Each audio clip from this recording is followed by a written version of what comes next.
বন্ধুরা আসসালামু আলাইকুম। দেখতে পাচ্ছেন আমার পিছনে দুইটা জলজান্ত বাঘ। চলুন কথা বলা যাক এই বিষয় নিয়ে। এই হচ্ছে জলজান্ত দুইটা বাঘ, কের থেকে কেউ কম না। এটাও সুজুকি, ওইটাও সুজুকি।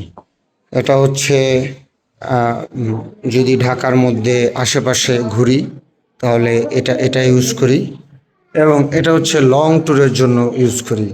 এখন দেখতেই পাচ্ছেন, এই যে দেখেন, এটা হচ্ছে হাই স্পিডের জন্য। এটা চাক্কা হচ্ছে আপনার R15M এরটা লাগানো, আর এটা হচ্ছে সুজুকির লোগো। এবার তো বুঝতেই পারতেছেন মালটা কি। এই হলো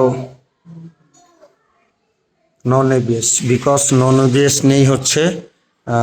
এবিএস হচ্ছে নতুনদের জন্য, আর এবিএস একটা রিক্সি, ভাঙ্গায় পড়লে অটো ব্রেক নেয়, বিভিন্ন কারণ থাকে। ওটা যারা এক্সপার্ট ড্রাইভার তাদের প্রয়োজন হয় না, এর জন্য নন এবিএসটাই ভালো। আমার দুইটাই নন, বাট দুইটা ডাবল ডিস্ক হাইড্রোলিক। এটাও ডাবল ডিস্ক যদিও দুইটাও, বাট এটাও নন, ওই যে দেখেন নন এবিএস, এটাও ডাবল ডিস্ক। আজকে দুইটা বাক রেডি করলাম, তো এটা আপনাদের সাথে আর কি পরিচয় করায় দেওয়ার জন্য, যে এই দুইটাই দেখবেন আমার ব্লগে সবসময়। এটা এতদিন দেখেন নাই, আমি দেখাই আপনাকে মিটারটা।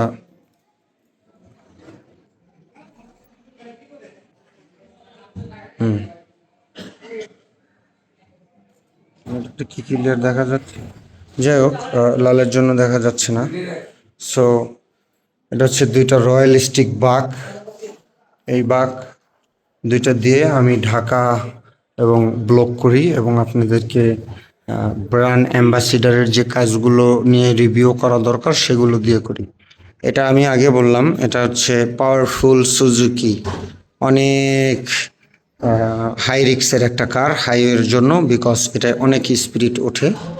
এটাও সুজুকি 150, এটা মডেল 19-এর, বাট এটাও একদম যে ফালানের মতন না, কারণ এটার গেট আপটা তো দেখতেই পারতেছেন কত সুন্দর।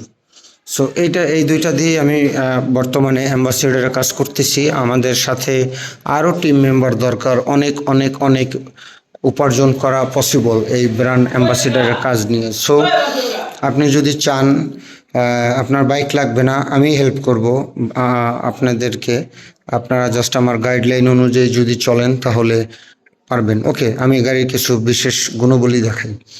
এটা হচ্ছে আমি এক্সজাস্ট লাগানো আলাদাভাবে, ব্রেকটা জানি ভালো হয় এর জন্য, ক্লাস খুব সফট। আর এটার মাইলেজ দেখেন চলছে কতখানি, এই যে মাত্র অল্প। আর ওইটার চাবিটার সাথে নেই, ওটা উপরে, ওটার ব্যবস্থা কালকে ভিডিও দিব। রাতে আপনাদেরকে ভিডিওটা দিলাম এর জন্যই জানি দেখে আপনারা বুঝতে পারেন যে ব্র্যান্ড অ্যাম্বাসিডার কাজ করার জন্য অনেকেই কমেন্টে বলে যে গাড়িগুলো কোথা থেকে নেই। এগুলো আমাদের গ্যারেজ থেকে স্টক করে রাখা হয়। অসম গাড়ি, এটার রিভিউ দেওয়ার মতন কিছুই নেই। GX-XR মানে আগুন বরাবর, এটা বলার কিছুই নেই, এটার বলা মানে শেষ নেই। বাট এটা হচ্ছে আমারটা নন এবিএস, ওই যে দেখেন নন এবিএস। এর কারণ হচ্ছে অনেক ভাঙ্গায়, অনেক প্রবলেমে আমি FZ ভার্সন 3 নিয়ে পড়ছি। আর এটা যে দেখতে পাচ্ছেন এটা হচ্ছে কিট, মানে মডিফাই করা। এটা হচ্ছে CBR এরটা লাগানো, এই যে দেখতে পাচ্ছেন CBR এর কিট লাগানো, এটা CBR এর হ্যান্ডেল লাগানো। বক্সটা আলাদা মডিফাই করা, অরিজিনাল বক্স হচ্ছে এটার মধ্যে। এই যে এটার নিচে, ওই যে দেখেন এটার নিচে অরিজিনাল বক্স, এটা মডিফাই করে আলাদা লাগানো হয়েছে। আর এখানে মডিফাই বলতে নাম্বার প্লেটটা আমার মডিফাই করা হয়েছে একটা সুইচের মাধ্যমে। যে সুইচ আগে দেখাই, ওই যে নাম্বার প্লেট, বাট সুইচটা দিয়ে দেখাই, এই কত সুন্দর দেখতে পারতেছেন। আর মার্গার টার্গার কিছুই লাগাইনি, খুব সুন্দর অবস্থাতেই আছে। এই হলো আমার আজকের দুইটা বাগের রিভিউ দিলাম আপনাদেরকে। তো প্রত্যেকটা রিভিউ এবং প্রত্যেকটা সম্পর্কে আরও নতুন যে বাইকগুলো আসবে এই সম্পর্কে যা যা লাগে সব আমাদেরকে বলবেন, ইনশাল্লাহ আমরা এর থেকে আরও ভালো রিভিউ দেওয়ার চেষ্টা করব।